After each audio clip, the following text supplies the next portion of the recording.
海軍の冷戦に次いで多く生産された陸軍の一式戦闘機はやぶさ、そして一式戦闘機が登場する前から活躍していた97式戦闘機。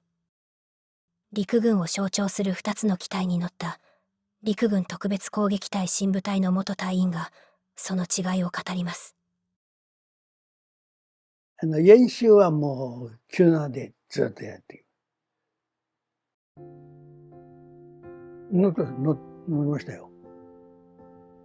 一式戦に乗った14機多いんですよ。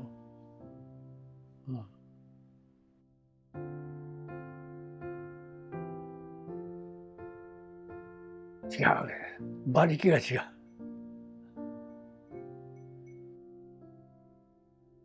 そして離陸するときにね、ポーンと上がるでしょ。そしたら高度が100メートルぐらいになってから初めて脚をスタート。それだんだん色気出してポーンと上がってすぐそんなことやったら絶対ダメともう言われてるけども、だんだん慣れているのは恐ろしいもんでですね、色気出してそういうことするんですよ。で速度がねちょっと違うんですね。早く引っ込めた方が速力はちょっと早く出ます。そして日本のは、外国のはスーッとこう行くんだけど、一式はこうなんですね。あんまり性能が良くないから。そして97はですね、空中戦も相当無理して旋回でもできるけども、一式はあんまり無理したら胴体が折れて空中分解するんです。それからあんまり97みたいに無茶っていうか無理な戦闘はできないんですね。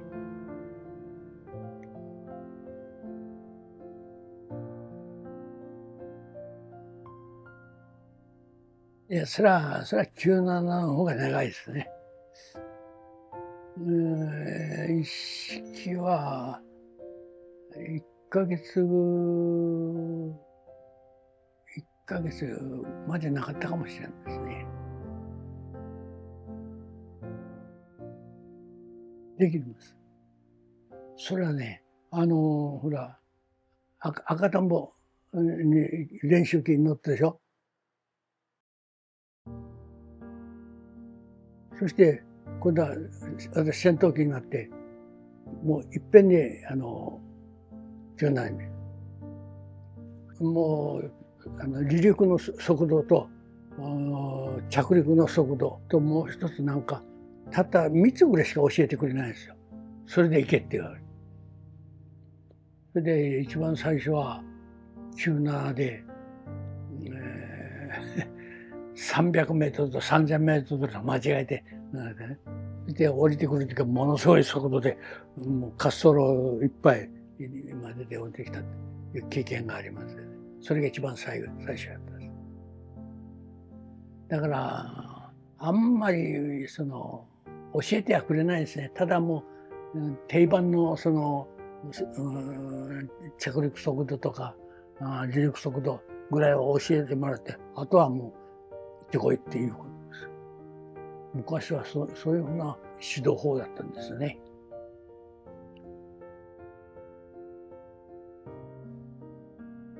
それは違います。だからエンジンの音で、これは何、これは何って分かるんです。今でも分かると思いますけどですね。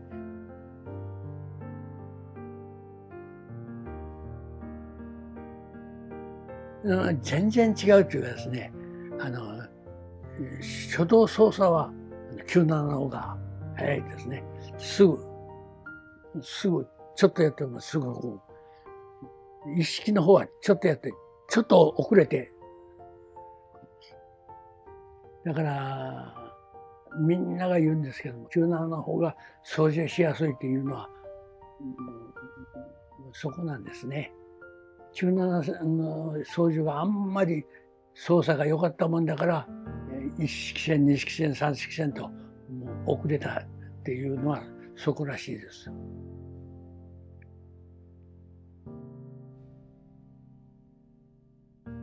それはそれは意識戦の方がその点はですね。でも戦闘機っていうのは初動操作っていうのがものすごく必要だからですね。やっぱり一式と97と空中戦やるんだったらひょっとしたら97の方が勝つかもわからないですね。そのくらい初動操作っていうのは97の方が良かったですよね。ただ一式戦っていうのは格好が良かった。胴体が細くてですね、客が引っ込むって、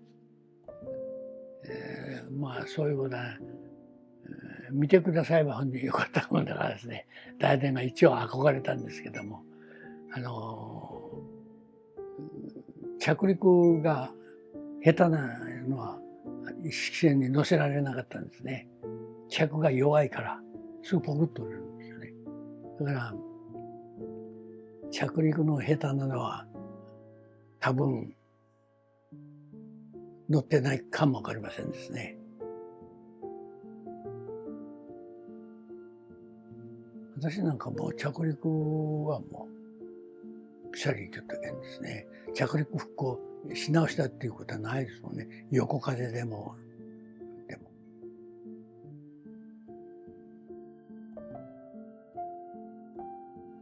一式戦に乗ってるのは14機で一式戦に乗ってるのがだいぶ多いんじゃないですかね。二式戦に乗ったのはないです。誰もいないみたいですね。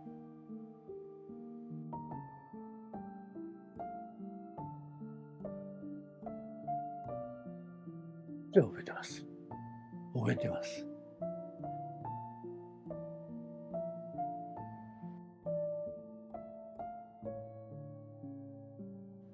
掲示板を見る暇はないんですよね。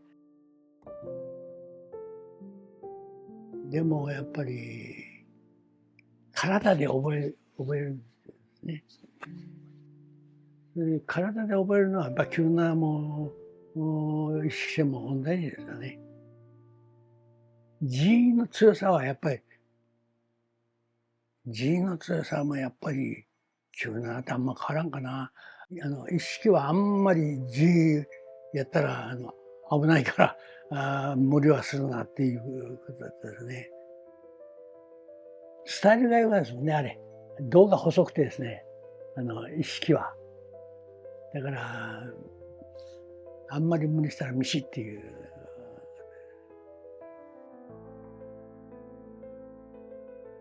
感じるんですね。それから翼でも、突っ込み速度があんまり速いと、これが、先の方がこうじゃなくて、この根元からこう、ガラガラという感じですよね。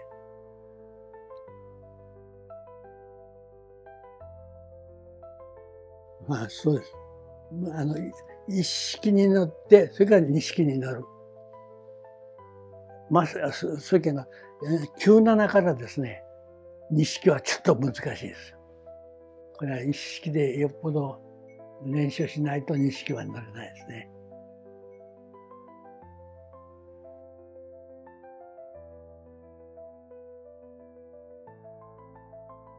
それは嬉しいです。私たちはやっぱ上の方に登りたいからですね、早く2式戦になりたい、3式になりたい、4式戦になりたいっていう希望があるからですね。14機でも部隊によっては4式戦に乗った人が何人もいますからですね。まあ、羨ましいなと思う。部隊によってですもんね、あの部隊に行ったものはこの部隊に移動っていうことで、我々みたいにあんまり移動しない部隊があったら上の方眺めて、ああ、羨ましいな、羨ましいなと思いながら、どうぞ特攻の方に行ってしまったんですね。4月12日にですね、総攻撃があったんですよ。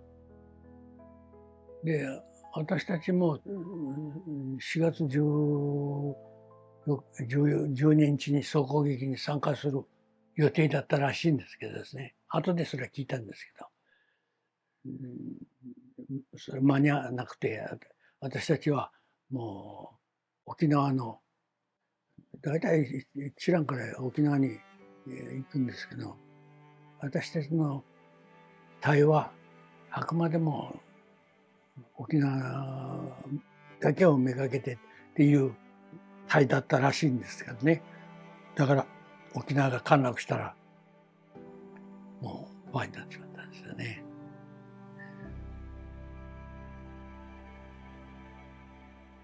良かったか悪かったかはちょっと分からんですけども。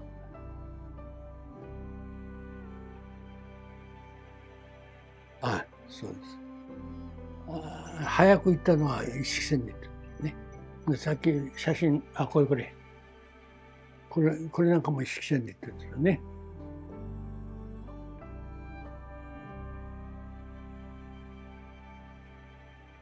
4式で行ったのが4月終わり頃やったから。乗れると思うんですけどね。乗りたいです。それは乗りたいですよ。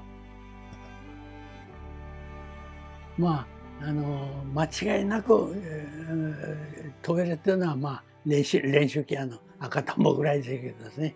あれはまあ、ピッチもないし、フラップもないからですね。もうやっぱり、このくらいになったらですね、離陸着陸は自信持ってたけども、それでやっぱり意識線になったんだろうね。私たちですそんなに不思議じゃなかったですね。一式に乗ってるのが多かったもんだからですね。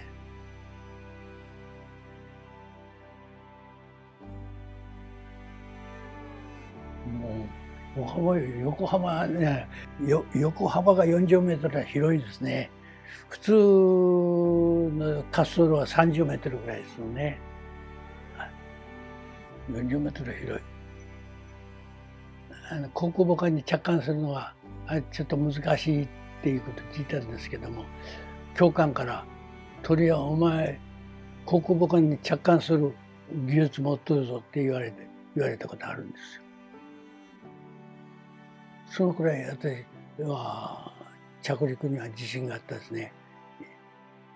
一回も本当着陸失敗という着陸復興は何遍してもいいんですけども、着陸復興でまた一遍やり直して一遍に着陸したのは夜間飛行の時も夜間飛行で着陸復興はちょっと危ないわけだあれでもやっぱり一遍に着陸したんですよね。